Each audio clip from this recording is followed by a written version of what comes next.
What's up, guys? It's Tony with The Girl. Today we're going to put a front wheel bearing on this Jeep Wrangler or hub, whatever you want to call it. So we're going to go ahead and get into it.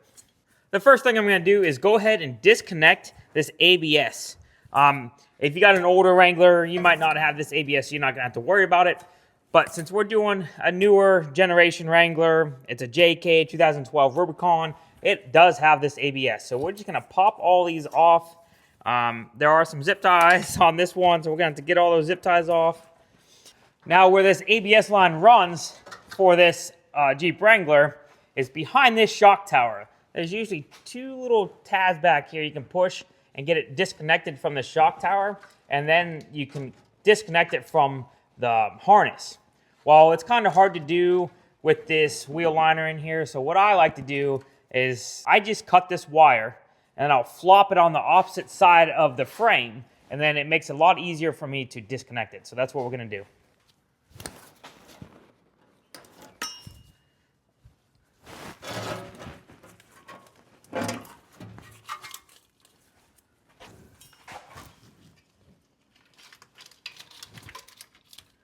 Now, since we went ahead and cut that, you can see the connector wide open. If you don't flop this over here and you're trying to get your hands back there, it's a super pain to disconnect this ABS. So that's the way I like to do it. So if I'm replacing the hub, I just cut this because the new hub usually comes with it. Make sure your new hub comes with it. I'm going to go ahead and take off the caliper. Most of the time you can take the caliper with the bracket off all in one, but it sometimes is a little bit of a pain to get back to the caliper bracket bolt. So I'm going to take the caliper off the bracket and then take the bracket off there. If you want to skip that and just take everything off as a unit, you can definitely do that. But for me, it just makes it a little easier.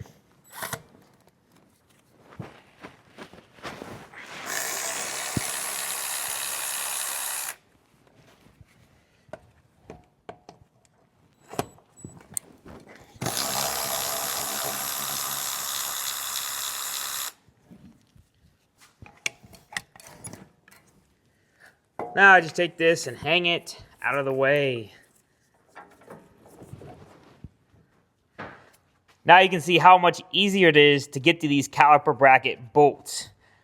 It's fairly simple to take that off, so I just get it out of the way. Now let's go ahead and take off these caliper bracket bolts.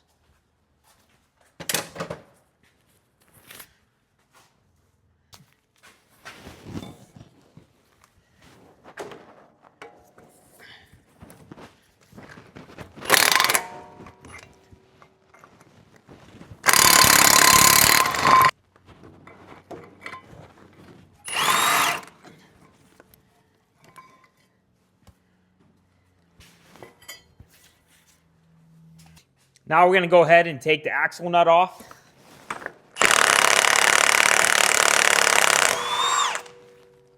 There are 3 bolts that are holding this hub or wheel bearing, whatever you want to call it, on that are on the back side of the knuckle. So there's 1, 2, and then there's 1 more on the other side. So we're going to go ahead and take those bolts off now.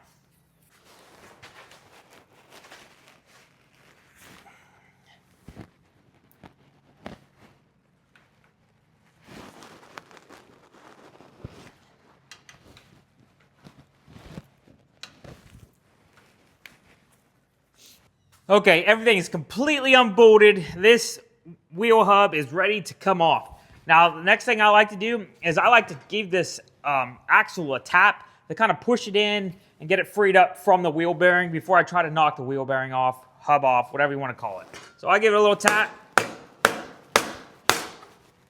Oh, and now it's time to go ahead and knock off the wheel bearing. This wheel bearing wasn't on this vehicle that long, probably 2 years. So now I can go ahead and knock it off.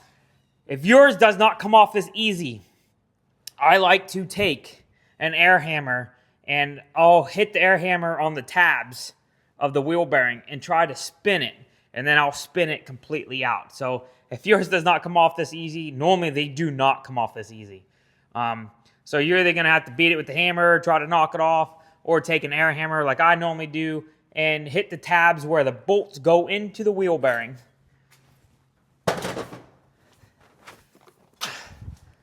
So right here. So normally I take the air hammer and there's these tabs, and I'll hit the air hammer on the tab and spin that wheel bearing out of the knuckle. So if you're having issues getting that out, I like to use an air hammer to get the wheel bearing off. So I'm going to go ahead and completely knock this thing off here and get the new wheel bearing on there.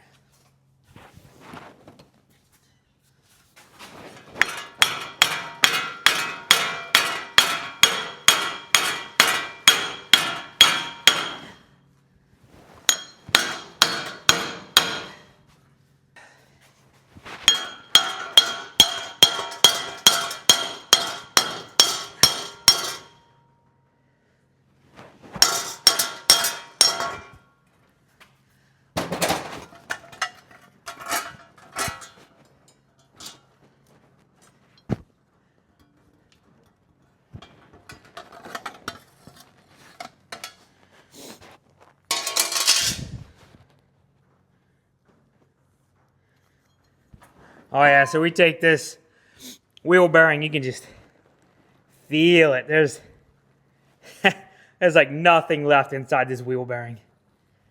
Wow.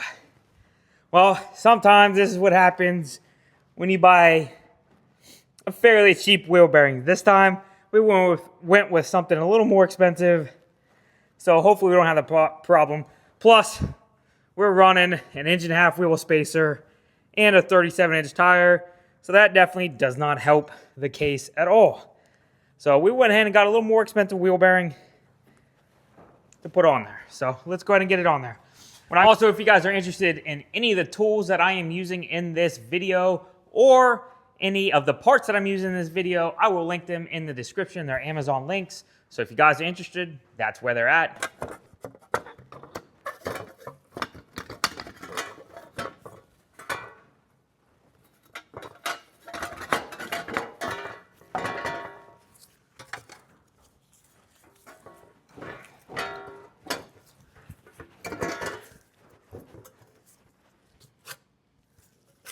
So what I'm going to do is go ahead and start the wheel bearing bolts from the back. So I'm going to get these on there and get these tightened down before I move on to anything else. Always, always get any bolt started by hand before you start trying to crank on it with an impact. You can put a wrench on it, but you got to still feel it. If you put a wrench on and just start going to town, then it's very likely you can cross thread some stuff. So.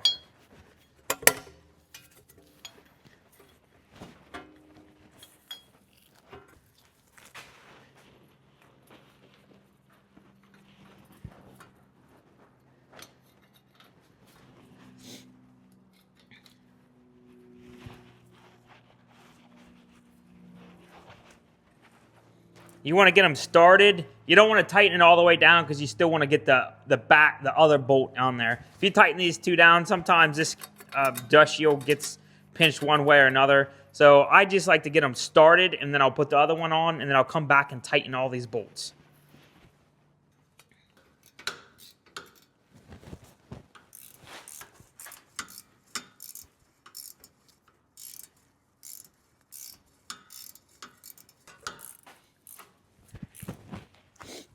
All right, now that I got all the bolts in, now you can go ahead and tighten down your wheel bearing bolts on the back side.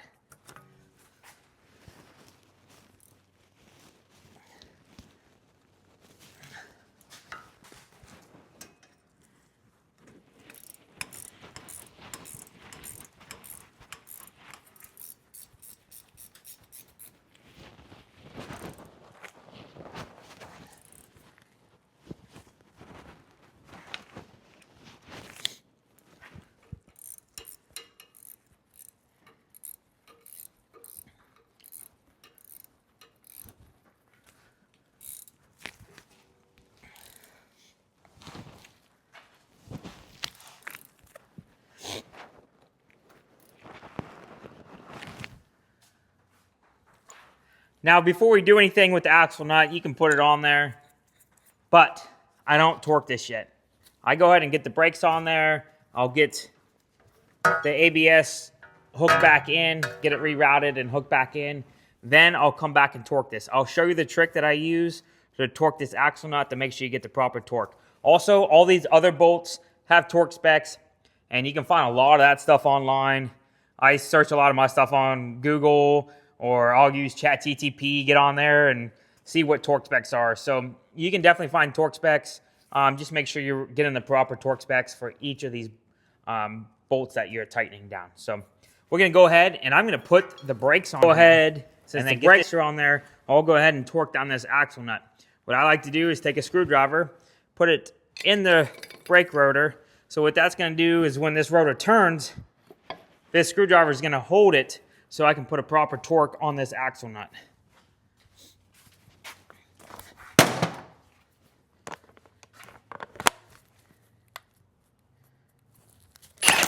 So all I'm gonna do, I am gonna just slightly snug the axle nut down with the impact, and then I'll take my torque wrench and torque it down to the proper spec.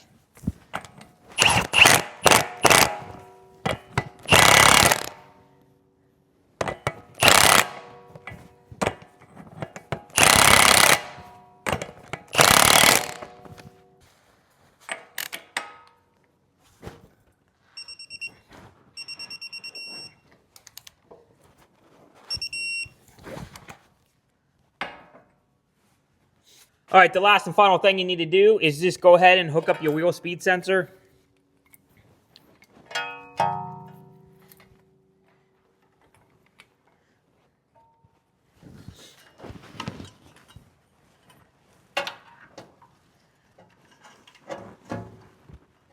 I like to route it how it needs to be routed, and then I won't hook anything up quite yet, so then it gives me more speed sensor wire so I can kind of get this over to the back side of the frame and plug it in, and then I'll pull it back down and put it exactly where it needs to go.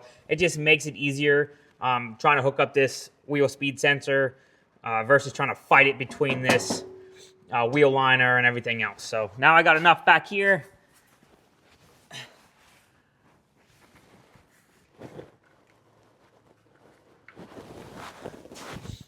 All right, it's a lot easier doing it that way, and then I just pull it back down where it needs to be routed.